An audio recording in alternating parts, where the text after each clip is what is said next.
Hey, ladies and gentlemen, how are you? I know we're a little late, but I'm going to say we're actually early. We're like 13 minutes before 9 p.m. on the Pacific coast. How are you all? Good to see you. Peekaboo Cockatiel is here. Good to have you, Marilyn Landers. Danny is here.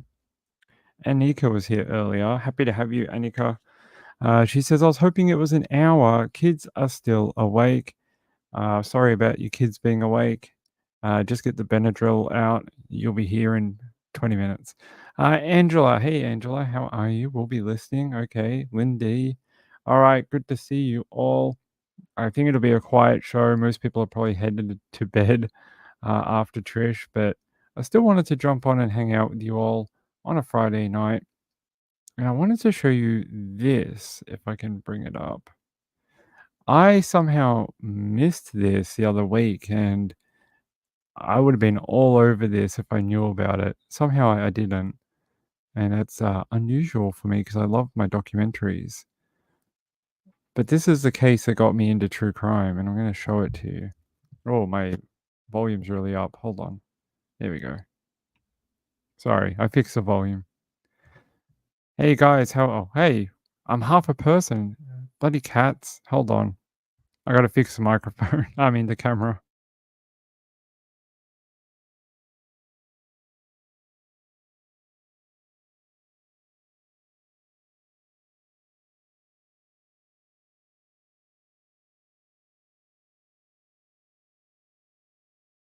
Back up. How are you all? Good to have you. Are we unmuted? Yep. Okay. All right, here we go. We're back up. It says a mother's 13-year journey for justice and an exclusive look at the FBI investigation that solves her daughter's murder. If you don't know what this is Brittany Drexel. And this is the case that got me into true crime in, 2009. I don't know what it was about this particular case, but it really got me involved in American uh, crime cases. Before that, I'd done a lot of UK, Australian, but not a lot in the USA. And it was this one that really took a hold of my, imagination of like, what happened to this girl? How did she just go missing from spring break? And, you know, she was in South Carolina, down by the beach near Myrtle Beach, and you just go, how does someone disappeared? Like it was a huge party town, a lot of kids about, having a good time, and she was never seen again. And it took until what was it, last year or the year before, for them to finally find out where she was, where she'd been all this time. Ended up being that like we probably thought, she had died not too much longer after she went missing. I think it was within 12 hours, very, very quickly.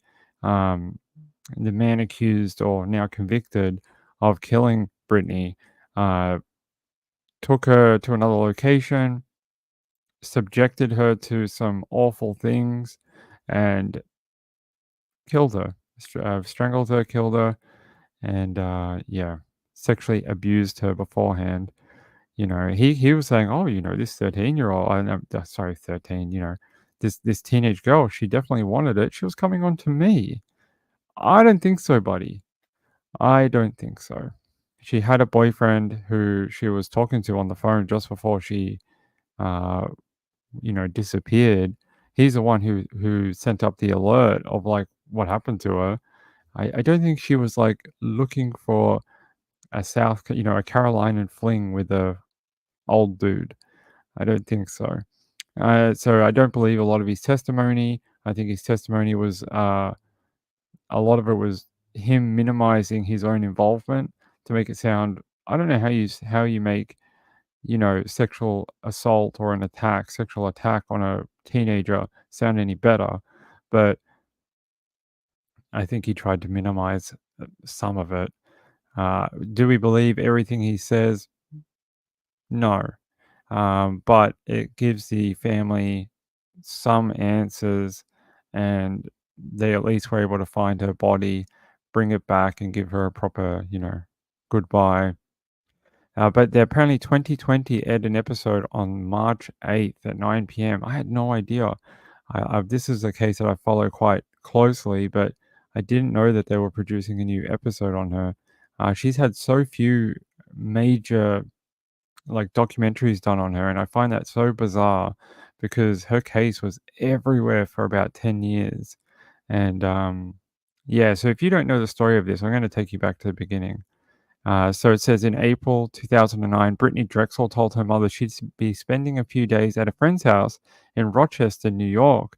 But what Dawn Drexel didn't know was that her 17-year-old daughter was really more than 800 miles away on a spring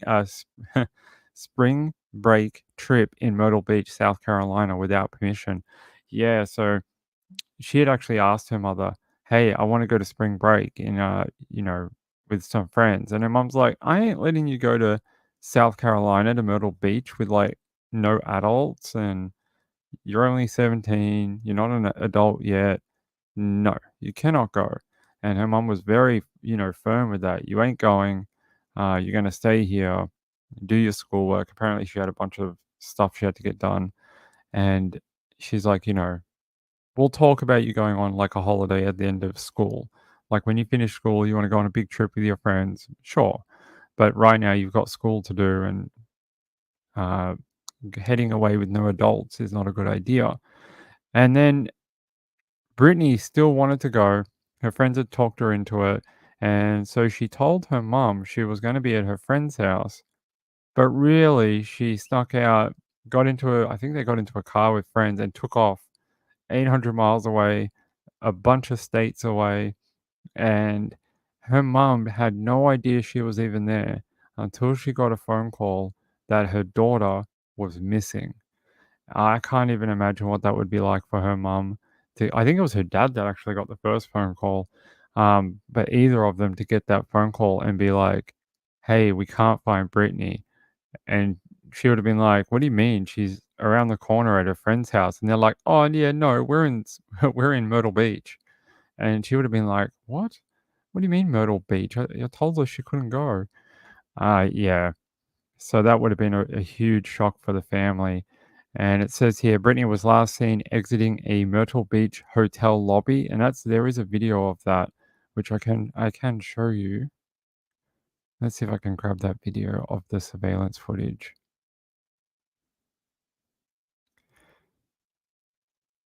Yes, here, this one. Oh no, wait.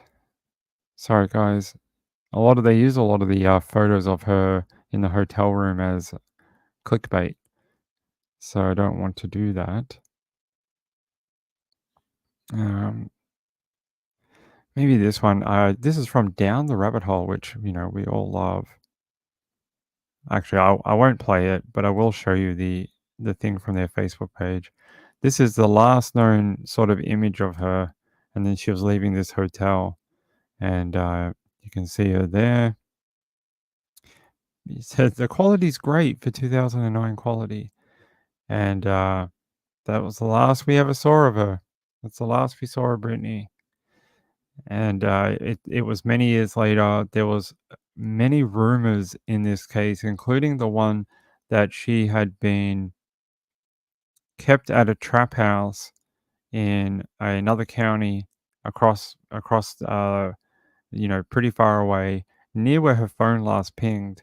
And they had that theory for a while due to a jailhouse informant, and it all ended up being not true. That rumor kind of kept around for many years, and yeah, it really kind of sullied the case because the rumor was disgusting.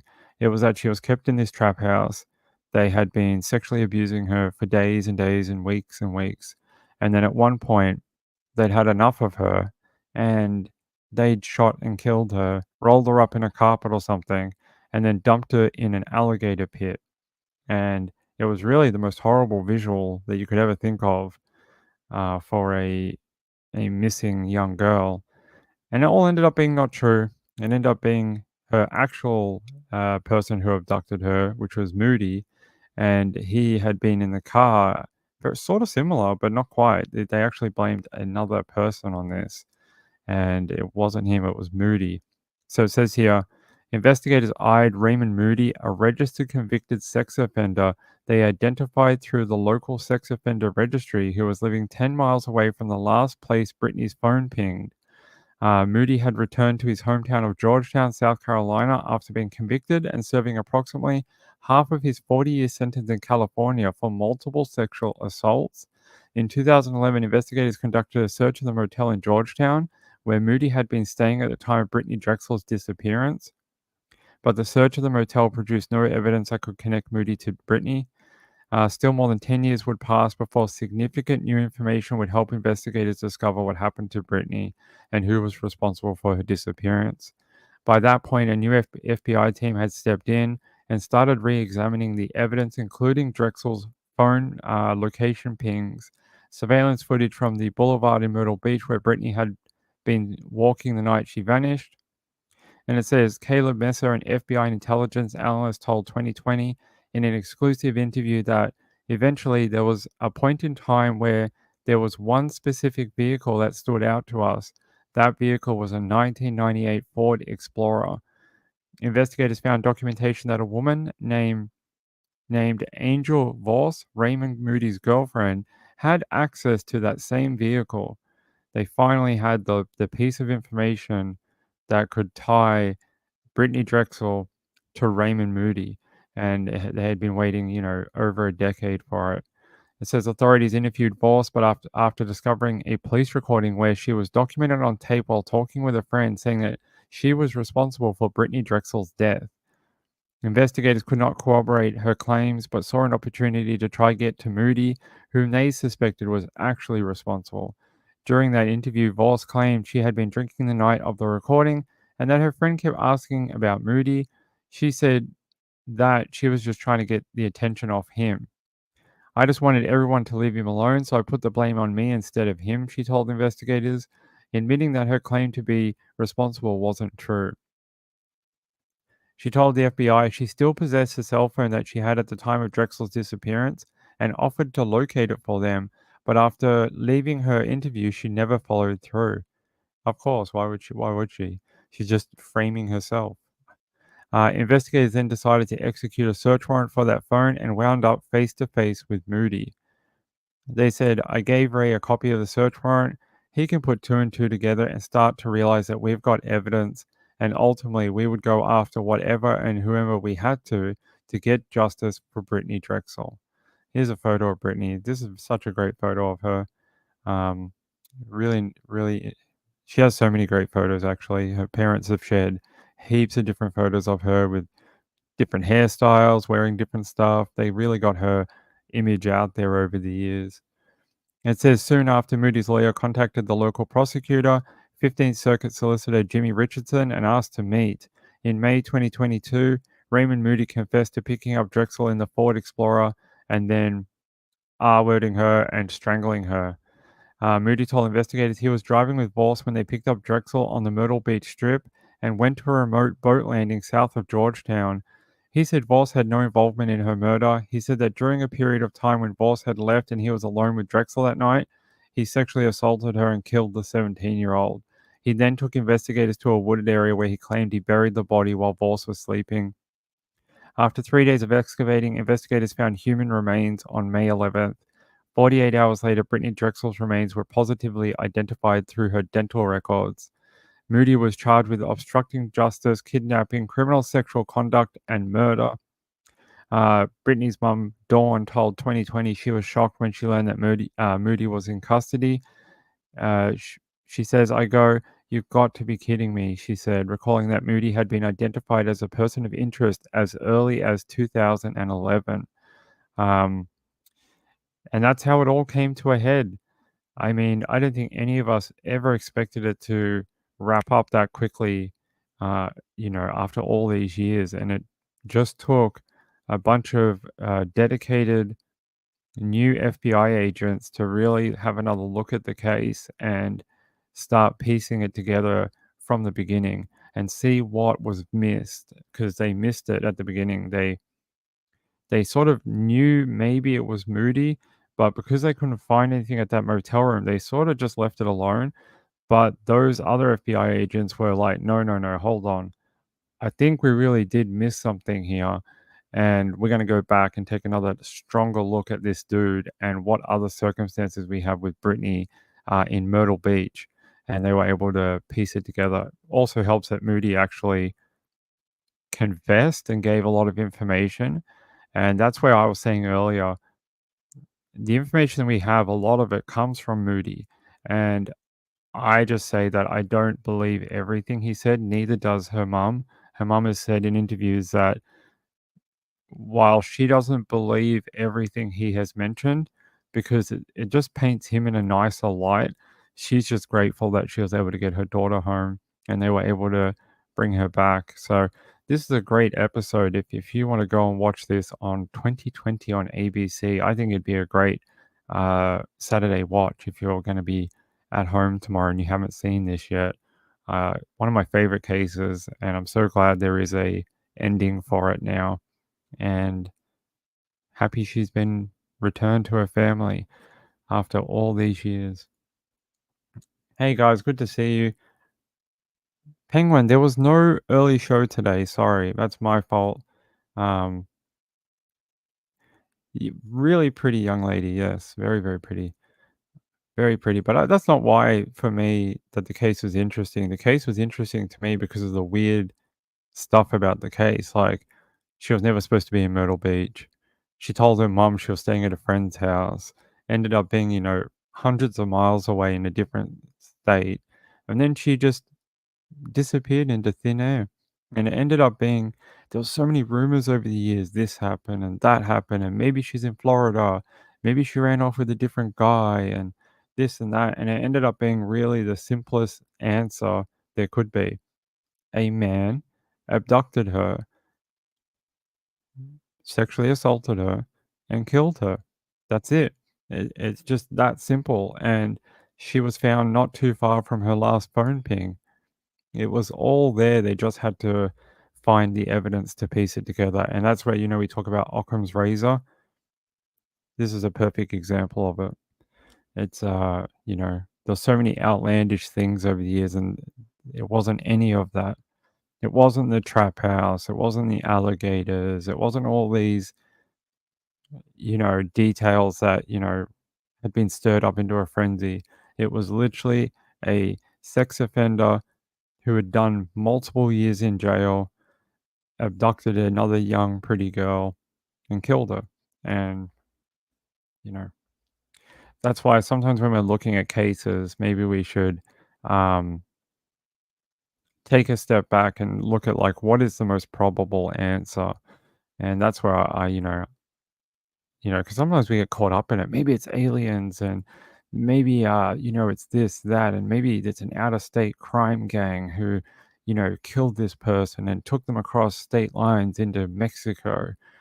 It's normally the simplest answer that you can find. Like Kelly, yes, I know. Everyone's like, she was murdered. It's a serial killer.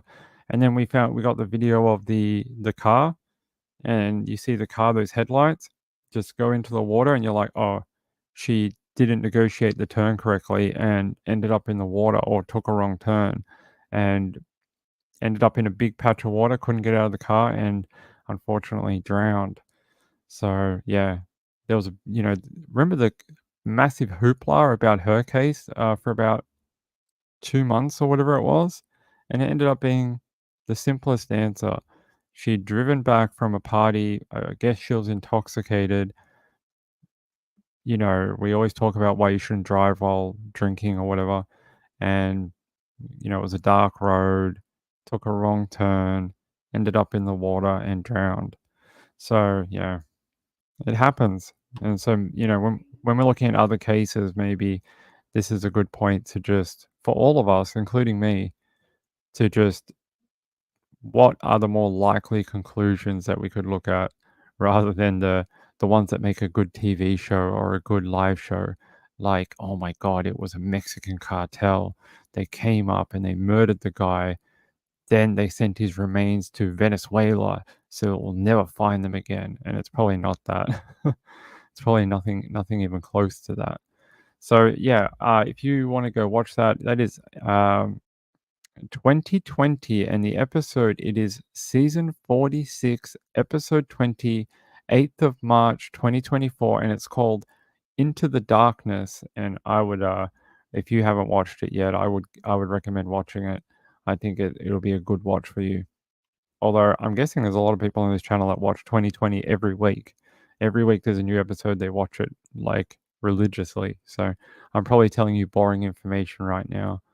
But I actually just discovered that there was an episode about an hour before we got on the air. So that's my fault. All right, let's get to some. All right, guys, hold on. My cat is. I don't know if you can hear that. My cat's crying. Hold on.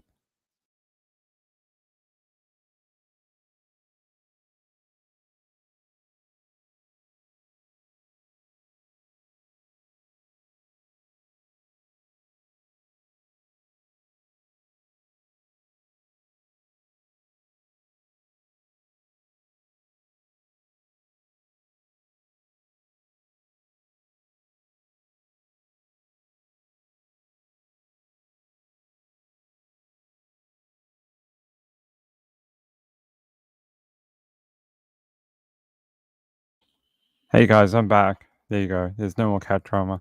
I don't know what she was crying over. She's like, Let me in, Dad. Let me in. I want to come in here." She just cries for some reason when we're not with her. She likes the humans. All right, let's get to some actual news.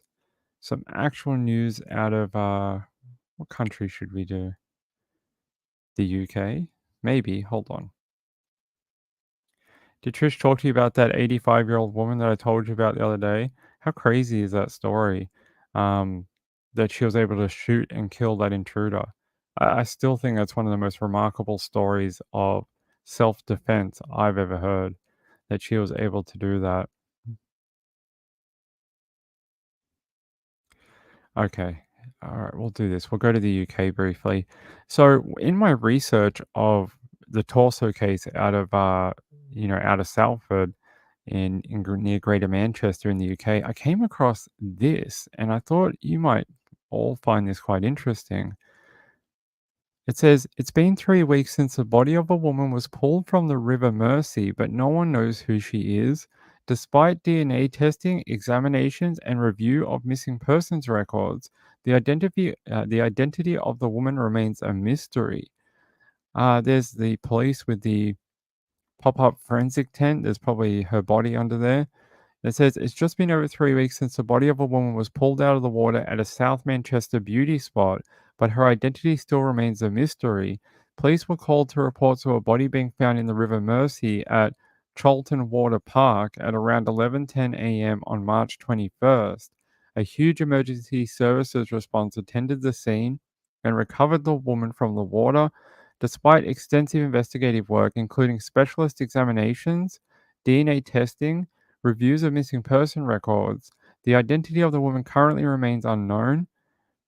Due to the length of time that the woman had been in the water before discovery, her approximate age, ethnicity, cause of death have not yet been established." It says the Manchester Evening News understands this is partly due to how decomposed her body was when it was uncovered. So her body was not in a very good state, unfortunately. That's making it harder. They said GMP said investigators are determined to exhaust every avenue available to them in the hope of eventually reuniting the woman with her next of kin. Inquiries are still ongoing to ascertain what led to the woman being found in the water. Further specialist examinations are expected to be completed in the coming days and weeks. Over the past few weeks, GMP has also called in for assistance from neighboring police forces in an attempt to track down whether she had been reported missing from another region. When she was found, she did not have any identifiable items in her pockets or visible jewelry. However, items have since been released of a lime green Primark branded crop top, believed to be the same one she was wearing. She was wearing new look Jenna size 8 jeans and was wearing non slip style socks. What are they? Oh, they're the ones with the little silicon pads on the bottom. So she had non-slip socks on. She was wearing this type of top, very, very bright top, right? Like lime green, neon green, and it's from Primark. That's a very you'd think if you saw a woman wearing that, you would remember her because that's quite bright. It almost looks like a Spice Girl top, right? Like from the 90s. It says after the tragic discovery, footpaths along the River Mersey were cordoned off, along with entrances to the park as an evidence tent was erected. They love that word, erected. And forensics conducted investigations at the scene.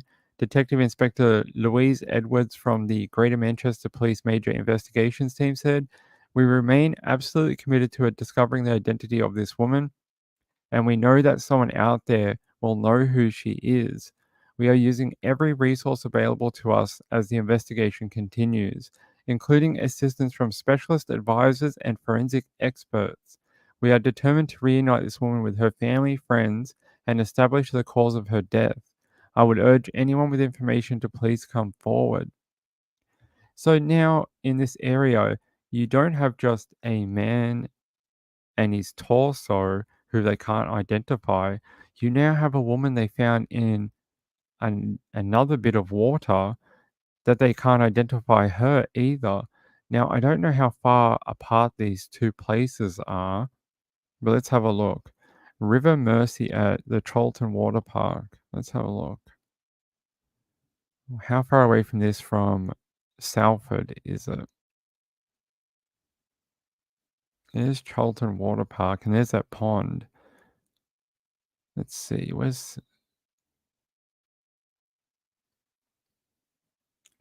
there's the Greater Manchester area. Hold on, let me look up where Salford is.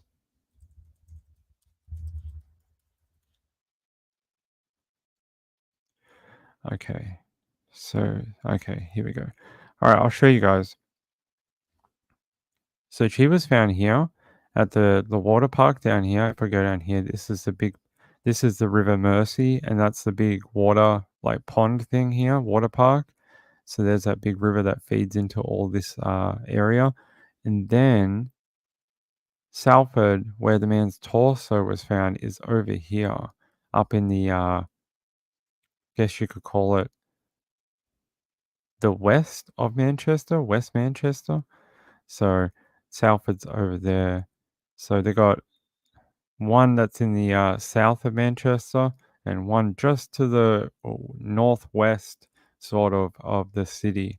So there you go, the two different locations where these unidentified people have been found over the last couple of weeks. They're having a hard time in Manchester right now. They've had some weird stuff going on. They've had a bomb disposal expert come in because a man passed away and they found explosives in his home. Must have loved explosives and just kept examples in his property. And then he died, and they went in there and they're like, "Oh my god!" So they had to call the bomb squad out. And then you had the male torso found in Kersal Dale, and now you've got this woman found near the water park down here near the River Mersey. So they're having an interesting time in the UK. What a story, right? Very, very interesting. I can't believe she was able to shoot and kill that guy. Amazing. Hey, Vegemite Smile, how are you, my friend? So there's your little update from the UK. I think this is very interesting, and I hope we find out who this woman is. There you go. There's a photo. There's that giant water area that I showed you before. That big circular water thing feature. That's it right there. And you can see all the emergency services that came to grab her body out of the river. So very odd. So if you know where this, you know a woman that wears this particular top and might be from Manchester or surrounding areas, and she hasn't been seen in a while, you should probably call this number down here, 0800 555 111. All right, there's your UK update. I'm trying to work in more UK stuff for everyone because I feel like they're being neglected. We often just ignore their cases, and I don't want to do that. All right, all right. So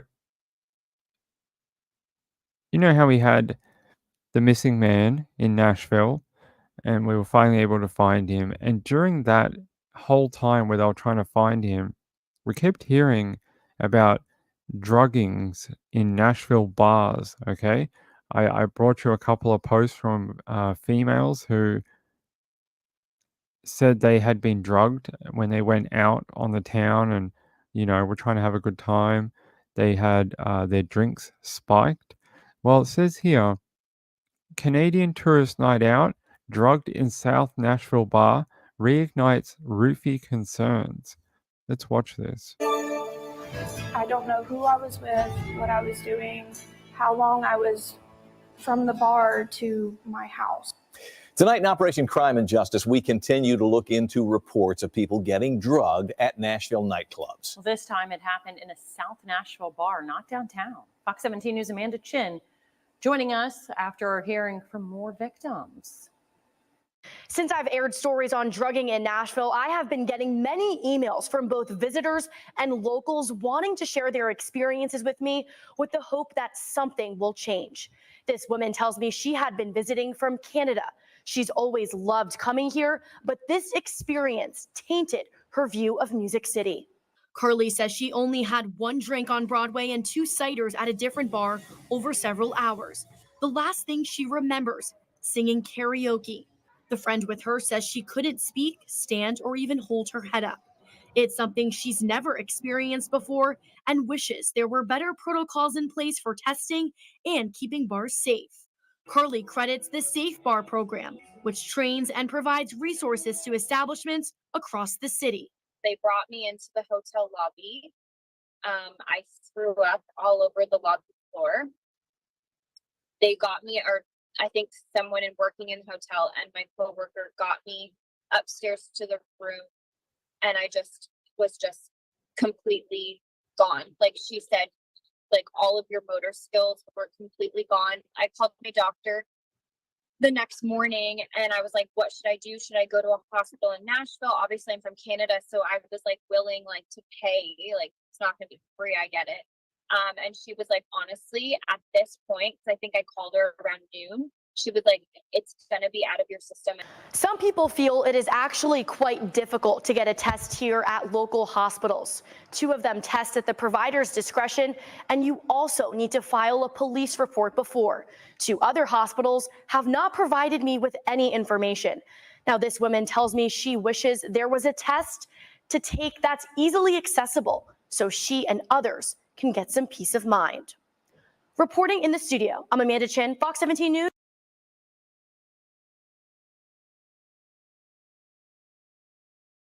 Concerning because we did hear some reports from other young women who said they only had one drink and they were walking home. They blacked out, and it was lucky that other females actually came to their rescue, got them back to their hotel room, put them into bed, and then like kept an eye on them for a little while to make sure they were okay, and then reported it to police, but also locked their door and checked on them in the morning.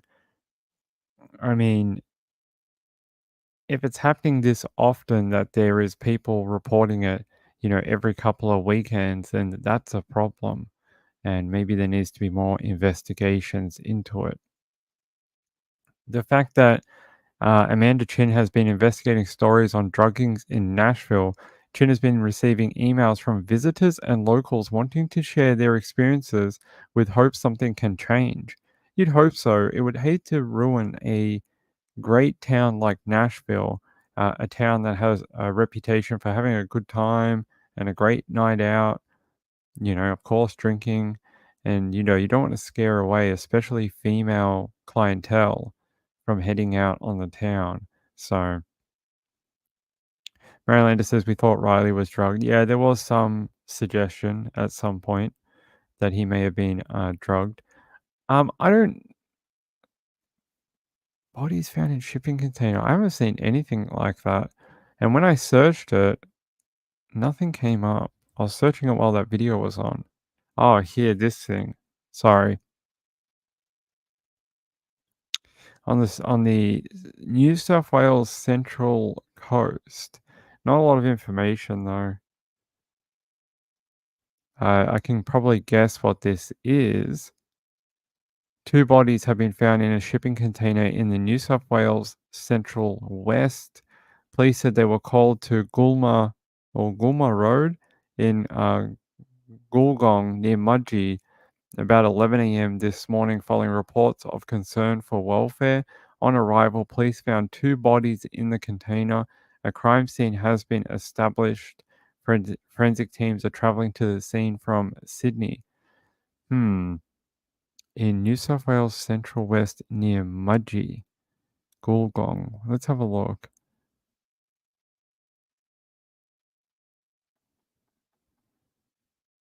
It's quite inland. It's not at one of the that's interesting. I was thinking maybe if it was at a port, that might be different because, it might be fresh off a boat, it might be people smuggling, that type of thing.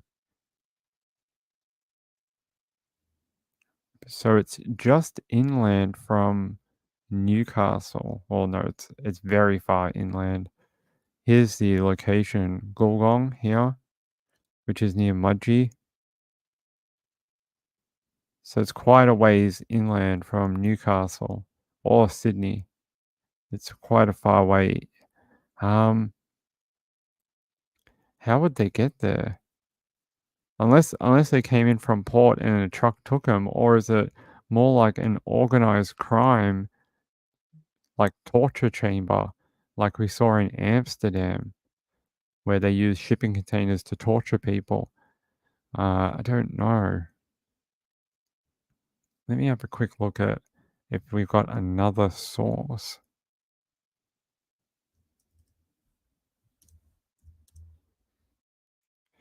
Police probe after 2 bodies found in shipping container.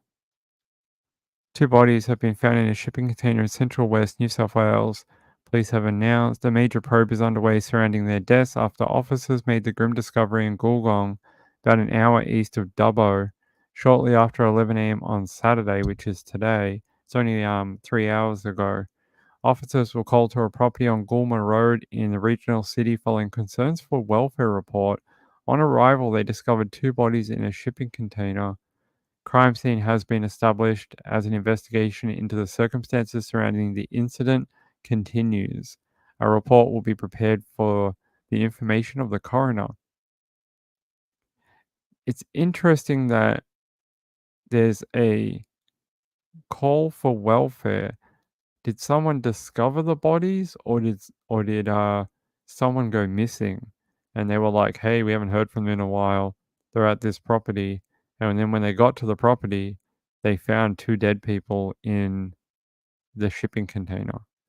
I don't know. I haven't seen anything, but hold on. It looks like it only just broke like a couple of hours ago. Hold on, let me check. I got another place I can have a look. Let me search the town, Goolgong.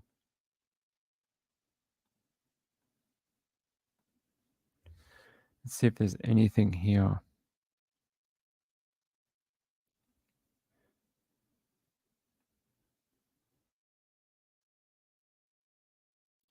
See, following reports of a concern for welfare.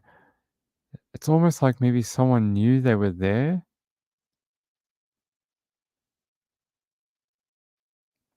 I'm trying to see if there's any local reporters.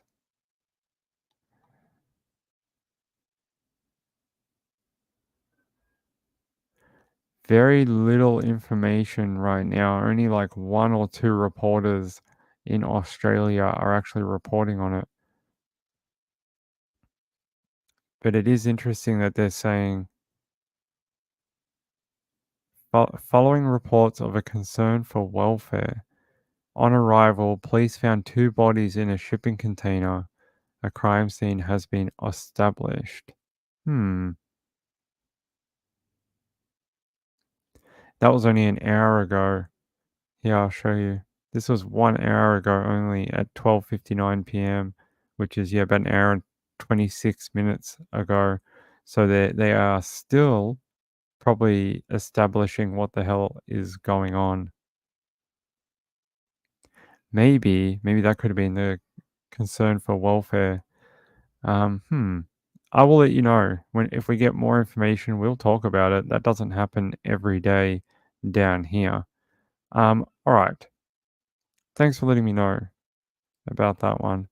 All right, let's go back to our stories. If I can find it.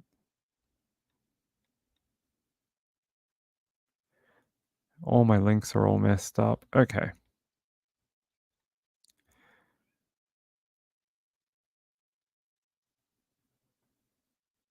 Is this that woman we were talking about in Milwaukee? Hold on. Remember we spoke about the now charged. Okay. So earlier this week we spoke about Maxwell Anderson. Maxwell Anderson charged with killing, dismembering 19-year-old Milwaukee woman. See, it looks like Sadie, but I know it's not because we spoke about it the other night. We'll find out in a second. It says 1 week after his arrest, Maxwell S. Anderson has been charged with killing and dismembering the 19-year-old. The charges confirm what many had grown to suspect in the last week and a half, that the human remains discovered in Cudahy Park April 2nd belonged to Robinson, who was reported missing the same day. The case received extensive publicity as additional human remains were found in Milwaukee in the days since. Anderson and Robinson met on April 1st to go on a first date with each other, the criminal complaint mentioned. The two ate dinner and went to a bar before going to Anderson's home on Milwaukee's south side. Using surveillance footage, witness statements, phone tracking records, the complaint pieces together the movements of Anderson and Robinson, her phone, and her car for about a 16-hour period, beginning with their first meeting over dinner. Anderson was charged Friday with first-degree intentional homicide, mutilating a corpse, and arson. In a court appearance Friday morning, his bail was set at $5 million. Whoa, I hope he has that on him in his wallet. Do you reckon he does?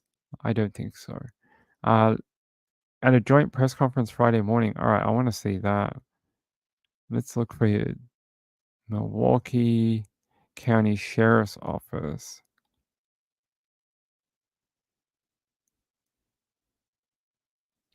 Let's see if they have a... Oh, that's interesting.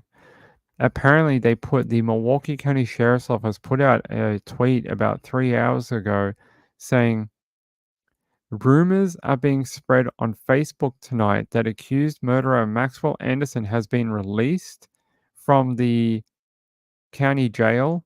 He has not. Maxwell remains in custody on a $5 million bail. Spreading otherwise is insanely irresponsible, not to mention false. Wow, that was a very angry tweet by the Milwaukee County Sheriff's Office.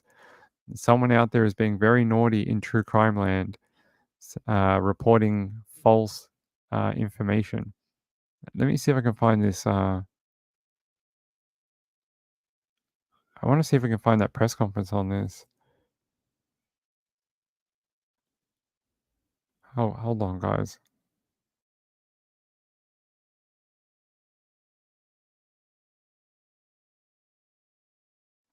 Sorry, guys. My cat's like, wow, wow, wow. She's just going crazy. She's fine. She's sleeping on her bed. Come on. I guess like I'm, oh, hold on. Videos. Most popular. Okay, maybe it's not going to come up under that. Might have to search his name, Maxwell Anderson. All right, Maxwell.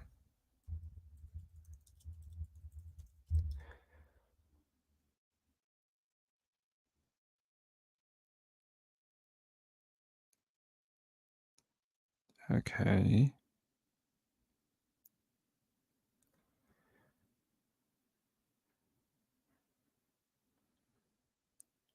We have to go to our friends at Fox News. 33-year-old Maxwell Anderson goes from a person of interest to the man charged with the death of 19-year-old Sade Robinson. It's a gruesome case that started 10 days ago with the discovery of a human leg in Warnemont Park. And we do have team coverage for you this morning. Zoe Chapala learned more about the in-depth investigation by Milwaukee law enforcement. But we'll start with Fox 6's Durante Matthews, who was in court for Anderson's appearance this morning. And Durante, you also spoke to the family of Sade Robinson. I did, and it was a very, very difficult day for her family, the family of 19-year-old Sade Robinson in court today. Many of them were in tears before walking out of court, and a lot of them were shaking, sitting behind the man who's accused of killing Sade, and that's, as you mentioned, 33-year-old Maxwell Anderson. Now, his charges were read in court today. Now, that includes first-degree intentional homicide, mutilating a corpse, and arson. Now, if convicted, that first-degree intentional homicide charge is enough to land him in prison for the rest of his life.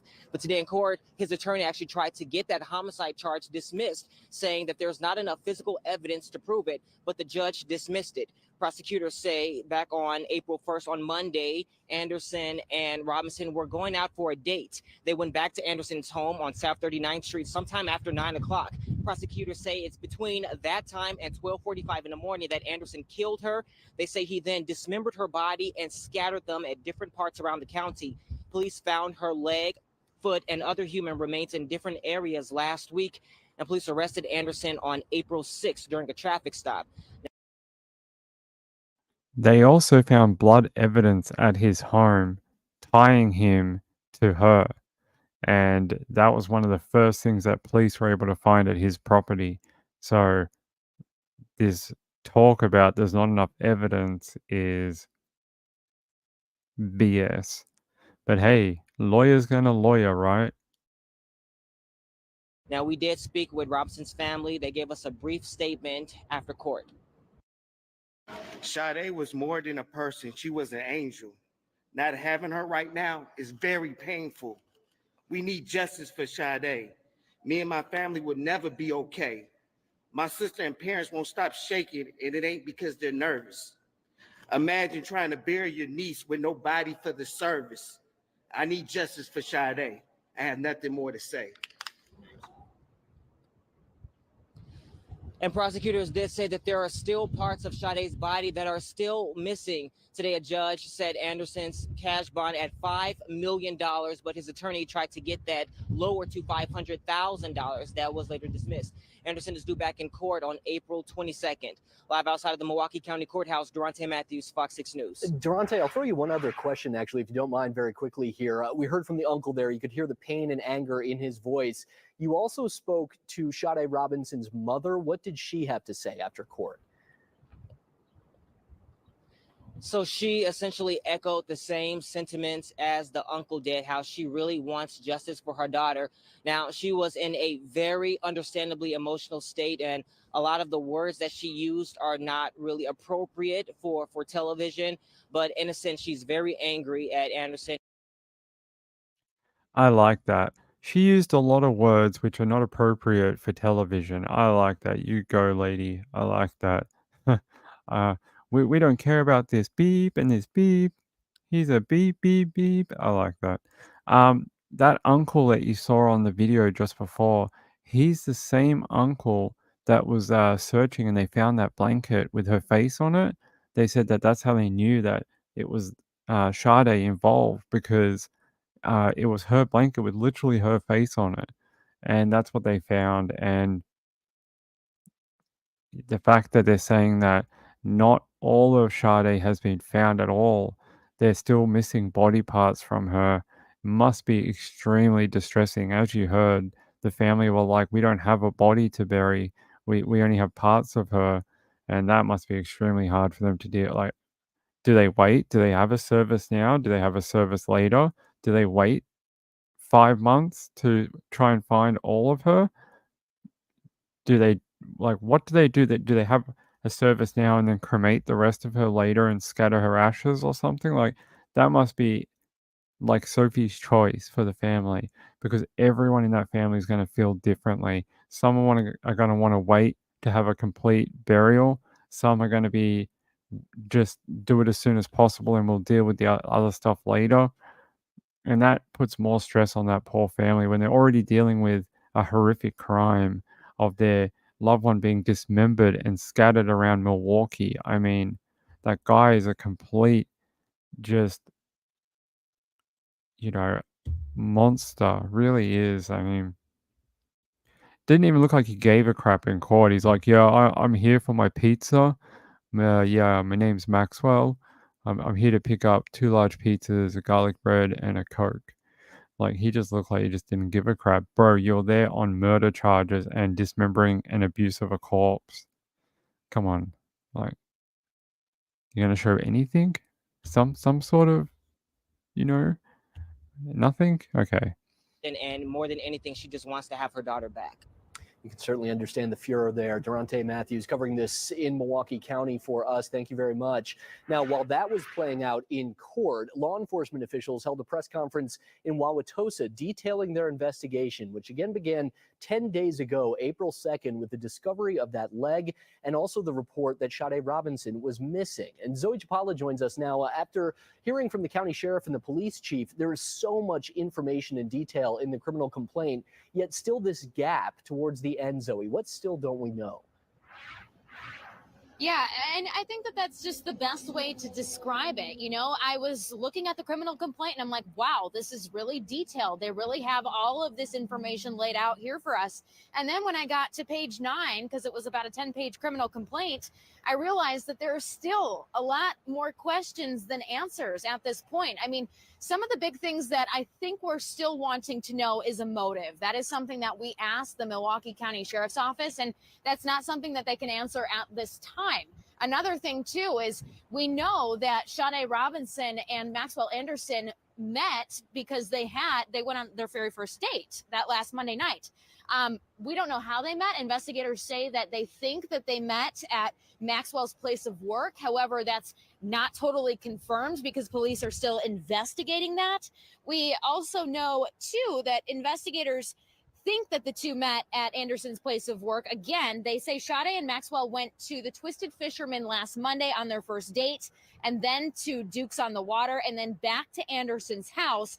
They think that Anderson drove to Warnemont Park around 3 in the morning, where that severed leg was eventually found. Surveillance video shows the car head toward the pump house and a shadowy figure on the beach. And phone records also show Sade's phone at Warnemont Park from about 3 to 4:30 that following morning. Now, we do have confirmation that the severed leg belongs to Sade Robinson, but what we don't know is if these other remains for sure belong to her. I think they know now that the remains belong to her, okay? I don't know why Fox News does this, but they stitch videos together, like old ones into the new ones. It's very odd. All right, I'm going to show you something I was able to dig up while we're watching that. Milwaukee County, yep. Here is the criminal complaint against Maxwell Anderson. So you can see here, first-degree intentional homicide. The above named defendant on or about Tuesday, April 2nd, 2024 in Milwaukee County, Wisconsin, did cause the death of Sade C. Robinson, another human being with intent to kill that person, contrary to section, this stuff here in the Wisconsin, whatever, the statutes. Upon conviction for this offense, a Class A felony, the defendant shall be sentenced to imprisonment for life. Count 2, mutilating a corpse, the above name, the same thing. His maximum sentence for this one is the defendant may be fined not more than $25,000 or imprisoned not more than 12 years, 6 months, or both. But you've got a Class A up here, so this trumps that one. So, arson of property or other than building. It says the above named defendant on or about Tuesday, April 2nd, 2024, in the city of Milwaukee, Milwaukee County, Wisconsin, by means of fire, did intentionally damage the property other than a building of Sade C. Robinson, valued at $100 or more, without that person's consent, contrary to the Wisconsin statute. Upon conviction of this offense, a Class 1 felony, The defendant may not be fined more than $10,000 or imprisoned more than 3 years and 6 months or both. Probable cause. Complainant is a law enforcement officer with the Milwaukee County Sheriff's Office. Complainant bases this complaint on official police reports and statements of the Milwaukee County Sheriff's Office, Milwaukee Police Department, and members of the Wisconsin Crime Lab. So it says here,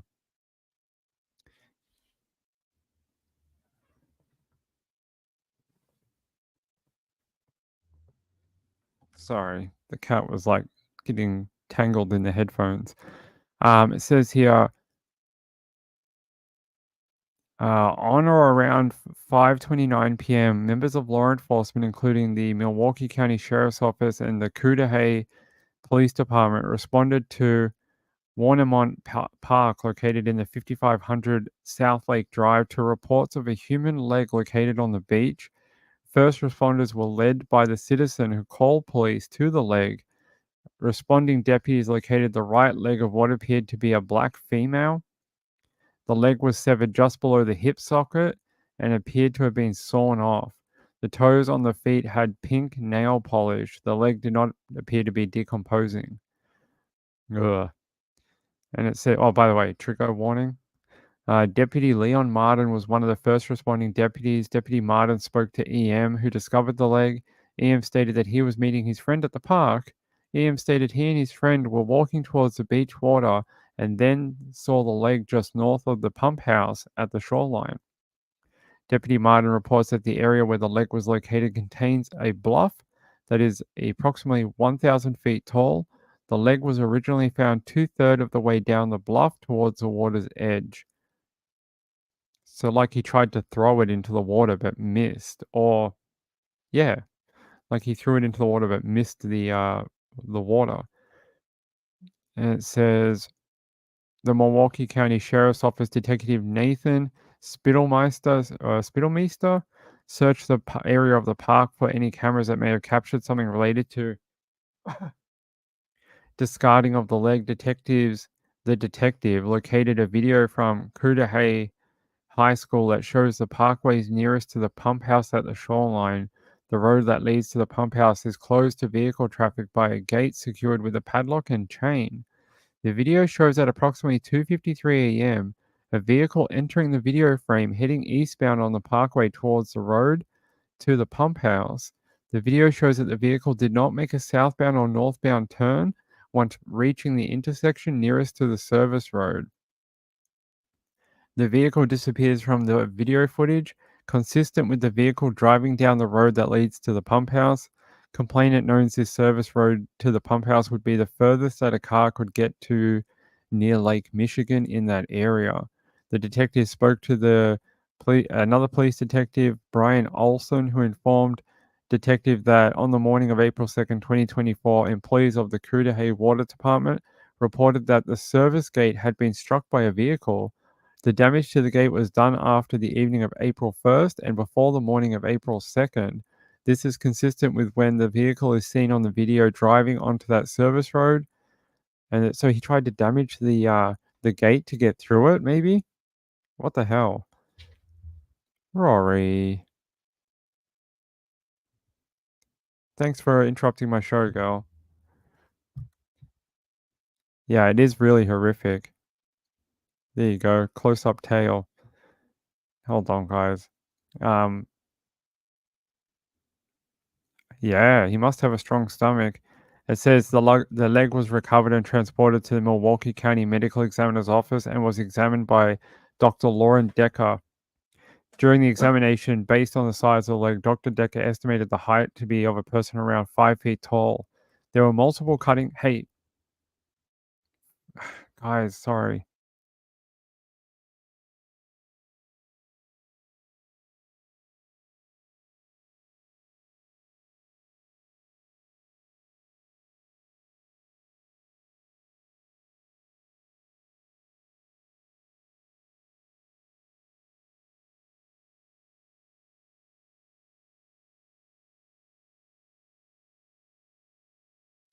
We're back, although she moved the camera. There you guys go. Sorry, she wants attention. It says here there were multiple cutting impressions around the amputation point, as well as sharp force trauma to the exposed femur bone. However, the top of the femur bone appeared to have been snapped off. The leg appeared to have been intentionally severed with a sharp instrument, including the bone being sawn halfway through. So it was a very rough job. He obviously went, yes, what I want to do today is I want to dismember a human. It's going to be easy. I'm going to go get the bluntest object I can find and I'm going to try cut through it. I know forensic personnel have like specialist machinery and drills and saws and things like that, but no, I'm going to try do it with a saw from the local Home Depot. That'll be perfect. Why do people do this? They think it's like, it'll be easy. I've cut up steak before. It'll be very easy. I think people don't think through their murders. You got to think through your murder, people. It says here, at approximately 9 p.m. on April 2nd, 2024, a walk-in report was made by AJ at the Milwaukee Police District 5 station. AJ reported that her friend, I always forget her name. It's Sade, right? Sade C. Robinson, because her name looks like there's no H. Sade C. Robinson had not been returning AJ's calls and had not showed up for work. AJ provided a phone number for Robinson. Oh, there's a number there. I won't read that out. And reported she lived at an address. She lived at an address. I'm not going to tell you the address, even though it's on the screen. On April 3rd, 2024, Milwaukee police officer Nora Burlow responded to Robinson's apartment to conduct a welfare check and was not able to make contact with Robinson. AJ further reported to investigators that the last known activity of Robinson was a Snapchat that AJ viewed, showing that Robinson was at Duke's on Water, located at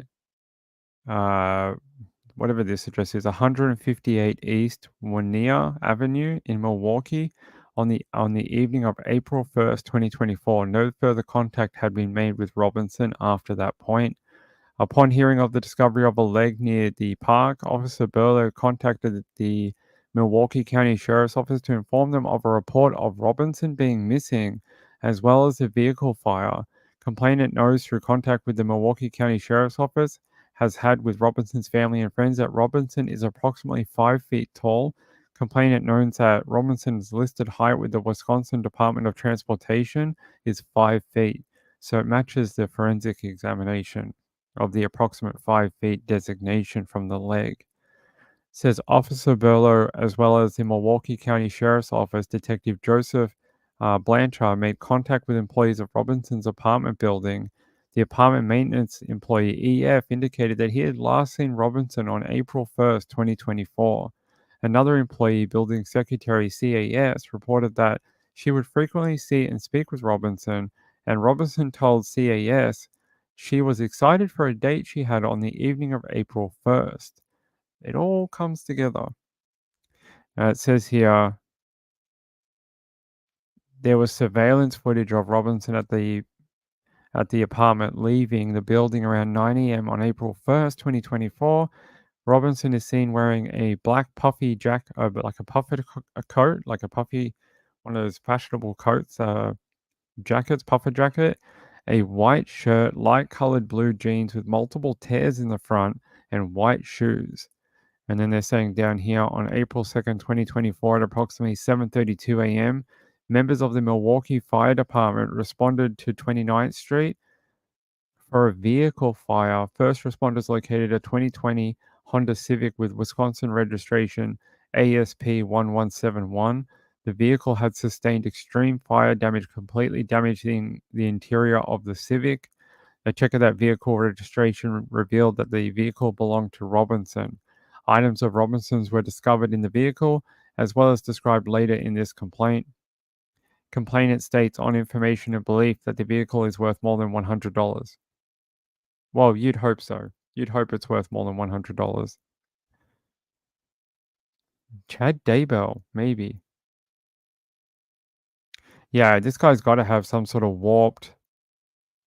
He's got to have a history with violence against women. Has to. I mean, people don't just go out one day and go, "I'm going to go murder a woman." Guys, I have to fix the camera. Hold on.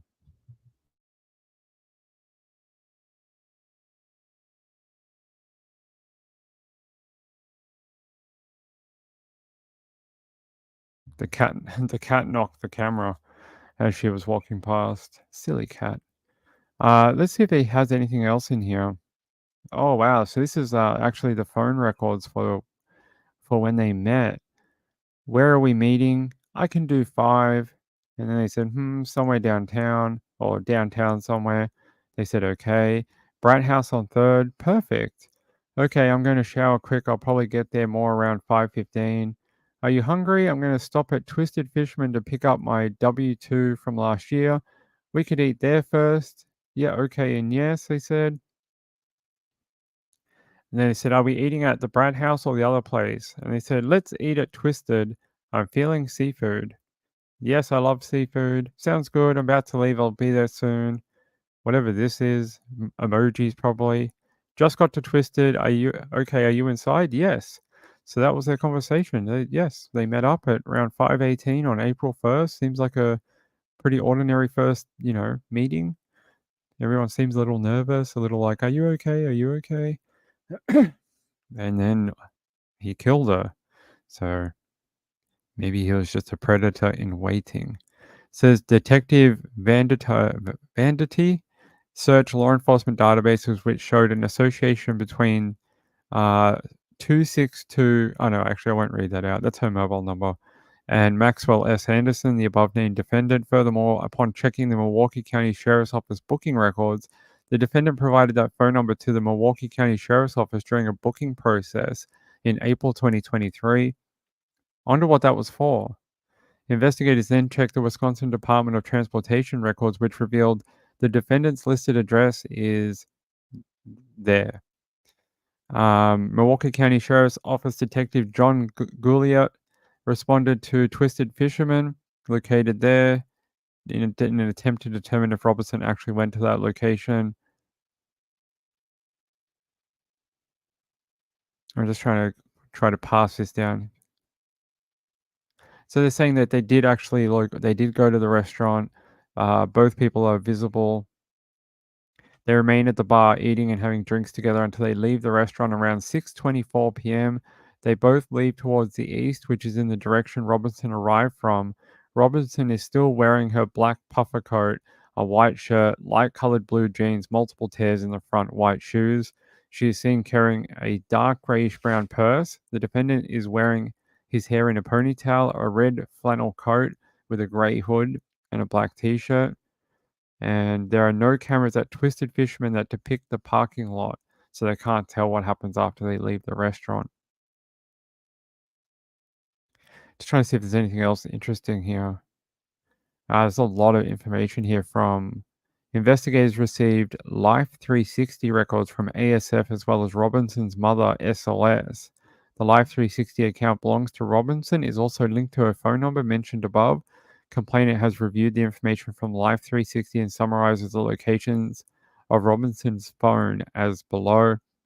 So you can see when they turn up to that Twisted Fisherman restaurant here, and then it travels all over the place. Duke's on Water and adjacent to Anderson's residence. So it sounds like they either headed back to his place for a bit. Then the device traveled from his location. Ah, wow. So it sounds like they were there for a period of time until sometime around 9 p.m. and then something happened. And then in the early hours of the morning, around 1:38 a.m., her phone is on the move again and it ends up in the place where her leg was discovered. So something between 6, where's that time? About 6:30 or 6:20 something in the evening when they leave the restaurant, and about 9:30 in the evening, something happens, and then about 2 a.m. in the morning, he starts moving around, and then he ends up in the location where that leg was discovered. So something happened in that preceding, or the following 3 hours after they got back to his place. Killed during maybe she didn't want to actually, maybe she's not the type of girl who has sex on the first date. And she was like, "Whoa, slow down, Buster. Not on the first date, but hey, you're a nice guy. Let's make out for a little bit." And then, he pushed his luck and it got a little, you know, he wouldn't take no for an answer. And she was like, "Hey, get off me." And things escalated possibly. It's just speculation, but the timeline sort of might suggest something like that.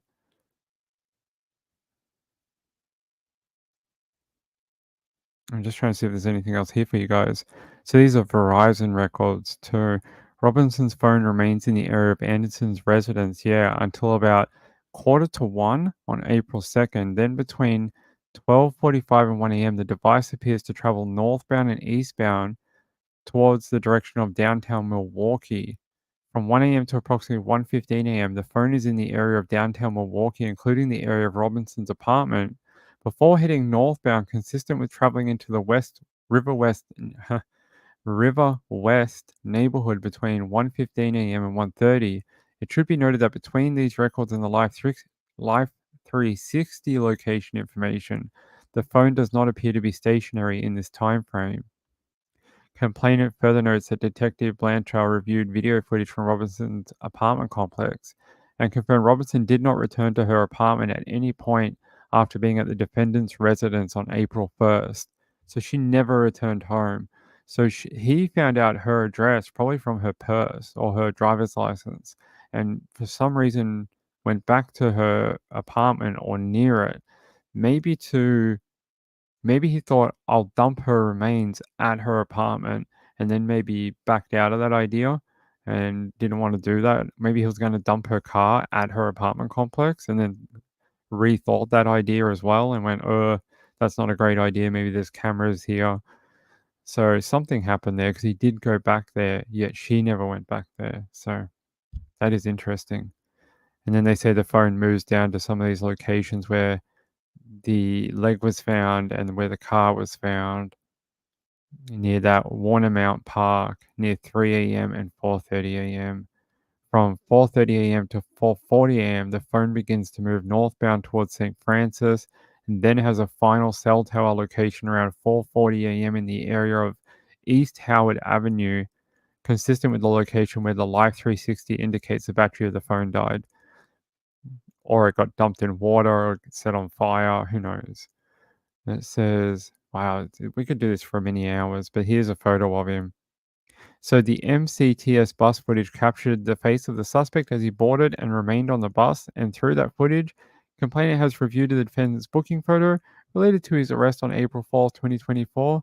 Complainant is able to identify that the subject is as the defendant, Maxwell S. Anderson. It does look like him. A striking resemblance. It says it should be noted that the footage from the bus shows the defendant wearing the exact clothing depicted on the subject fleeing the scene of the vehicle arson. So where he set her vehicle on fire, he's wearing the same clothes, indicating the large tan backpack with tan straps. A depiction of the defendant's booking photo with the Milwaukee County Sheriff's Office and the defendant on the MCTS bus is depicted below. There you go. Spitting image. It looks exactly like him. Says Detective Ryan Bergman reviewed the MCTS video showing the defendant. My camera just died. The cat just broke it. I think the cat may have broken the strap on our tripod. Hold on, guys.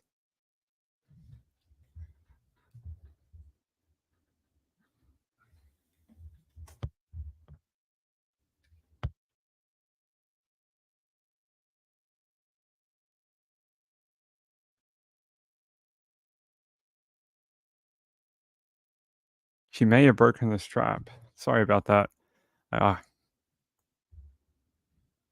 There we go. Oh, I'm gonna have to fix that after we get off. Yeah, so they reviewed the surveillance footage. Complainant notes that Robinson's vehicle was ultimately towed from the location. The defendant set it on fire. It was searched by Detective Alexis Kruzik of the Milwaukee County Sheriff's Office and the crime lab. Wow, there's a lot more. We may have to do a second show on this because we could spend about 4 hours going through this entire document, like word for word. But they had done their homework. How they did this in like 10 days, these cops worked hard. They were able to tie this up really, really well. So there you go. I'll actually get this document. How can I let's what I can do is this. I'm gonna upload this to my Twitter. I'm going to give you a link on my Twitter after the show. And if you would like to read this document in full about first degree intentional homicide, mutilating a corpse, arson of property other than building, which is her car, and you would like to know more about Sade and her murderer, Maxwell, you can do that. I'll give you the link to the document. Yeah, they did amazing work. Wow, that's such I've not really read a first document from a court or a police that is this detailed. It is really they got everything. Look at this. Like we didn't even read it all. We read bits and pieces just to give you an outline. I think the bit with her phone really sets and the Life 360 tracking really kind of paints a photo. And along with those early text messages of like, hey, let's go to that, Twisted Fisherman place or whatever, and then they're on like sort of like a first date, and then they eat and have something to drink, and they head back to his place, and then something happens between around 6:30 and about 9:30. Something happens, and then he's on the move again in the very early hours of the morning, where he's already dismembered her and he's starting to drop her remains in different places. So to do that, you would think, yeah, something happened pretty quickly after she got there. Within the first hour or two when she got back to his place, something bad happened. And unfortunately, she lost her life. A very sad story.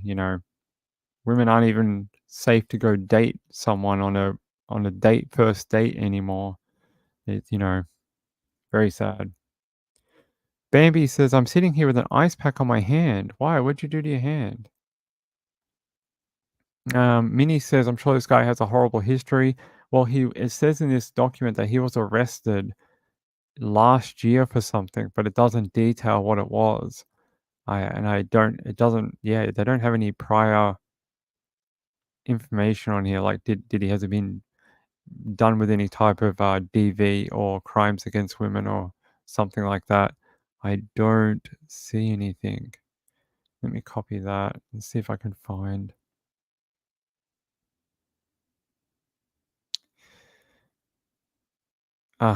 What is Anderson's prior criminal background? I can't access it.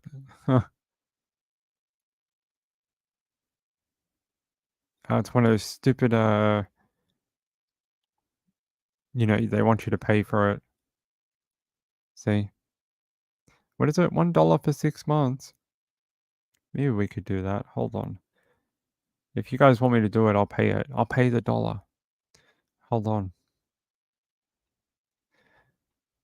I'd like to see what his prior history is. How do we get into it? Actually, I might be able to do this a different way. Hold on. If we go here.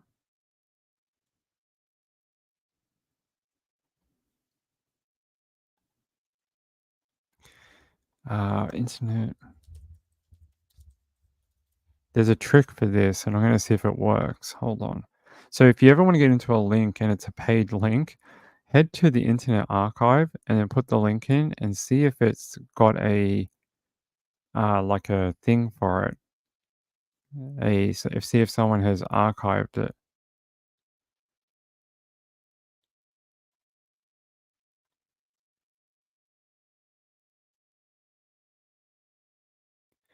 Trying to see if we get a. get a link for it.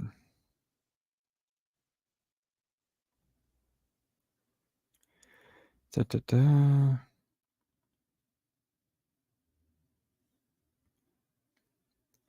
Saved 3 times between April 10 and April 10. Okay, how do we get to that?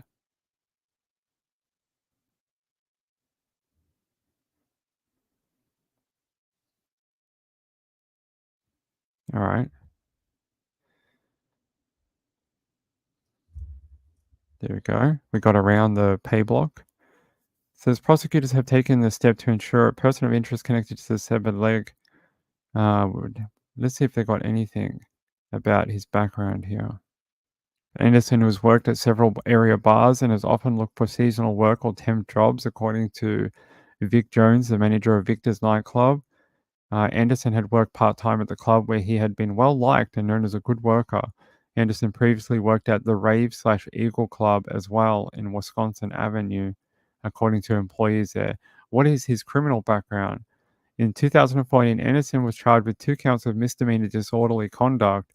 A relative of his told the Waukesha County Sheriff's deputies he shoved her, smashed a cell phone, broke items in the kitchen, according to a criminal complaint.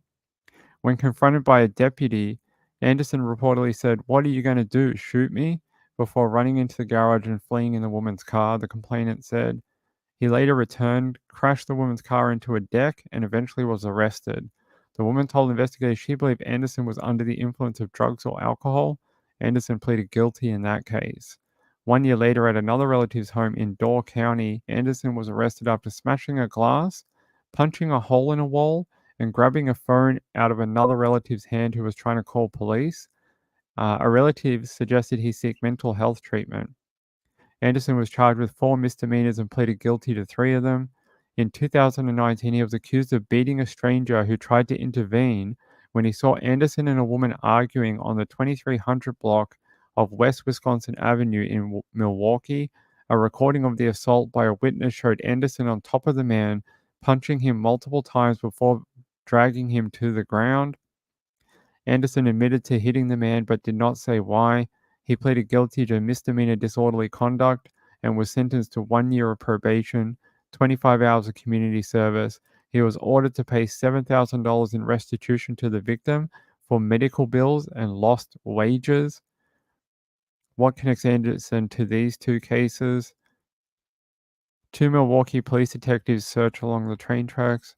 Thursday, Anderson was arrested as a person of interest by the so he was arrested for killing Sade. During Thursday's court appearance, said authorities found blood on the stairwell of Anderson's house and on a comforter in his home. That's not creepy at all. It says Vance Cruzan suggested investigators have obtained additional blood evidence as well. Blood testing results from the state crime lab are expected within 2 days, he said. Additional testing for human body remains is also underway. Anderson's attorney, Anthony Cotton, also appeared to allude to a potential connection between his client and Robinson. He's been arrested now and held for going on 4 days on nothing more than a written submission to the court, indicating that because he supposedly had contact with a missing person and there's some cell tower suspicion, that he continues to remain detained. Well, now he's been charged with murder. So there you go. In addition, on the morning of April 2, a car was found burning in an alley about 2 miles from Robinson's home in Milwaukee. Robinson's family told the paper the car was hers. A human body part was found 1 block from the car fire days later. And we saw that on the Life 360 tracking where the car and the phone were together. So there you go. There's his criminal background. So he's got a lot of anger issues, apparently. A lot of anger issues, a lot of beating people, all different types of physical violence type of offenses. And now, a murder offense. So, you know, what can you do? All we can do is report on it for you. Okay? Let me go back up here. Oh, you rheumatoid arthritis. I'm sorry you have rheumatoid arthritis, Bambi. My poor hub feels so helpless when I start moaning and crying with it. I feel so bad for him. Yeah, he probably feels very helpless. But I'm sorry that you're suffering through that. I know it must be really hard. It's a hard disease, very, very difficult to treat as well. Um, I'll bring you more about Maxwell S tomorrow, okay? Maxwell Anderson, Maxwell S. Anderson. I'll bring you more on that tomorrow. I'm going to upload that complaint onto my Twitter after we get out of here. If you want to read it like word for word, you go to my Twitter, Nights with Ping, and I'll have that document up there for you. Actually, let's see if I can post it now. Let's see if it works. Media downloads.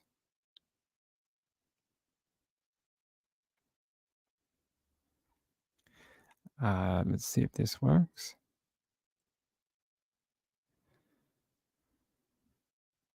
It might. Okay, I'm going to have to do it a different way, but that's okay. I'll do it after the show. Check my Twitter after the show. I'll work out how to get a document on there for you. And you can read the whole complaint from Maxwell Anderson against Sade, you know, allegedly who he killed and dismembered and scattered all around Milwaukee. So, hey, it's been a really great show and I really appreciate it. That last one was a little long, but that was a lot of information. I hope that gives you an insight into Maxwell Anderson's initial appearance in court today, plus what the police say they have against him in the criminal complaint. And yeah, I will keep following it as he heads through the court system. Oh, my email is sundaywithping@gmail.com. What a weirdo, Angela. Angela says, what a weirdo. Yeah, that's right. Marlander says yes. And Sharon says a body part. That's right. Vegemite Smile, I hope you're doing all right, my friend. Have a great Saturday. And we'll be back tomorrow for tomorrow's Cold Justice Saturday night. Now, I have some sad news to tell you about that. I actually applied to NBC Universe to get promo material and screeners for Cold Justice so that I could review them and bring you a little bit more information on the Friday night, like tonight. And my application to join their press, like a press list they have, was denied. They sent me a very, you know, just a thing saying access denied, and I was not allowed on their list for promo material. I'm a little upset at it because I think I'm one of very few channels who actually do anything on the weekend about cold justice on YouTube. There's not very many creators who actually take the time to do live shows for it an hour after it airs, and it's good advertisement for them, and it would have helped me be able to make my shows better by getting some of the promo stuff early, because they often put stuff on their YouTube as unlisted so people can do some, like, show it to their audience or whatever. And yeah, they said they weren't interested in having me on their list. So hey, I still love the show. I will continue doing our Saturday nights with Ping, Cold Justice edition, but we just won't get any information early. That's all. That would have been nice. It would have been really handy. But it just is what it is. Yeah, their loss. I know. Angela said, "How rude." Yeah, the email was bizarre. It just basically said, access denied. That's all it said. I waited like 4 days, and it just said access denied, and I was like, all right. I mean, it's just a it's just a press list. I mean, even Netflix allows YouTube creators to be on their press list for screeners and early access and like promo material and stuff. But nope, NBC Universe said no soup for you. But that's okay. Well, I still love the show because it helps victims, and sometimes, every now and then, they get a conviction. So maybe it was to do with your address. They did say it's okay to use a non-commercial address. They had a bunch of rules that you had to abide by when applying, and one of them was you could use a corporate address. I actually, I don't know if I still have it, but I actually have a web sleuth's address I could use if I wanted to. I don't even know if it's still valid, but I could probably ask Trish if I could borrow it to get it done. But uh, it said if you're an independent like person on YouTube or whatever, you don't need to have a corporate address. It's only if you're coming from a paper that has an editorial email, that's one you need to have a proper email address. Maybe because the rights are different here. Could be because I don't know who owns the rights to Cold Justice in Australia. No idea. There's like 3 different companies who do oxygen related TV shows down here. Yeah, we'll see. It's a shame, but look, we'll keep doing it, and we'll be back tomorrow night. What is tomorrow night's episode? Cold Justice. What is tomorrow? Tomorrow is called Season 7, Episode 8, Stabbed in the Heart. On the morning of his graduation, a young man discovers his father dead on his front steps. Stabbed in the heart.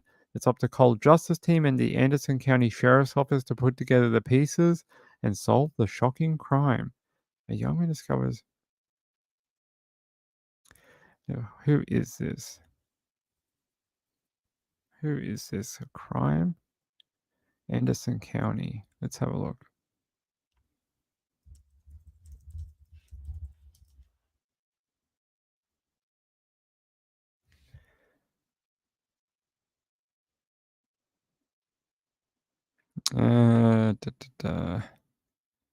I don't...